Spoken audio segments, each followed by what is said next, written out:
कि वो गलत हैं और मैं सही हूं, मगर मैं जानता हूं कि वो सही हैं और मैं गलत हूं। मुझे बात समझ नहीं आ रही है क्यों। मतलब वो दूसरी लेवल पे बात कर रहे हैं, मैं दूसरी लेवल पे बात कर रहा हूं। मुझे लग रहा है कि वो गलत हैं, लॉजिकली मुझे लग रहा है कि गलत है, मगर पता नहीं कहां से फीलिंग आ रही है कि वही सही है। मतलब आपने आज, मैं जब मंदिर गया तो वहां पुजारी जी ने मुझे भी कहानी बताई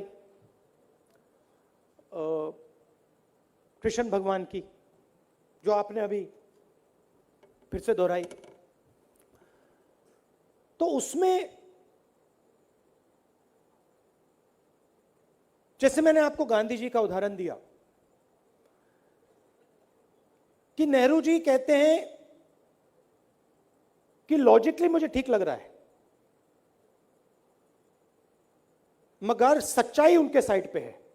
लॉजिक मेरे साइड पे, सच्चाई उनके साइड पे। मतलब मैं सच्चाई तक पहुंच नहीं पा रहा हूं। तो वही कृष्ण भगवान की बात थी। जब लड़ाई हुई, जब कृष्ण भगवान जी वहां लेटे थे, उन्होंने बड़ी होशियारी से सवाल पूछा, तुम्हें सेना चाहिए या तुम्हें कृष्ण जी चाहिए? यह मामूली सवाल नहीं है, यह गहरा सवाल है। कृष्ण जी यह पूछ रहे थे कि तुम्हें सच्चाई की लड़ाई लड़नी है या झूठ की लड़ाई लड़नी है? तुम मन बना लो। तुम्हें सच्चाई की लड़ाई लड़नी है तो तुम्हें 4-5 लोगों की जरूरत है, और अगर तुम्हें झूठ की लड़ाई लड़नी है तो ले जाओ, सब कुछ उठा के ले जाओ।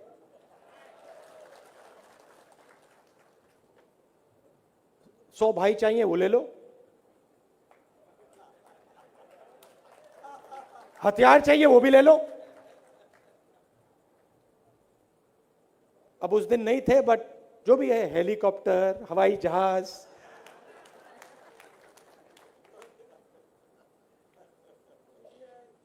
सीबीआई, ईडी,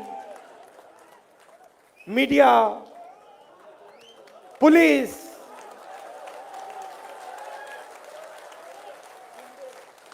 गुंडे,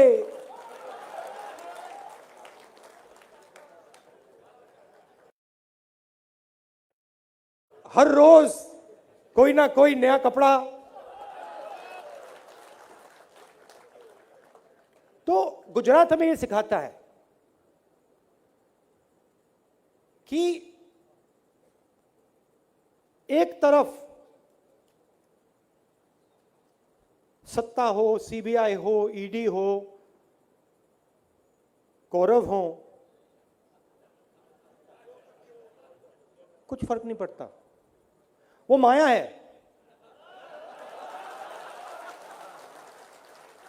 वो माया है,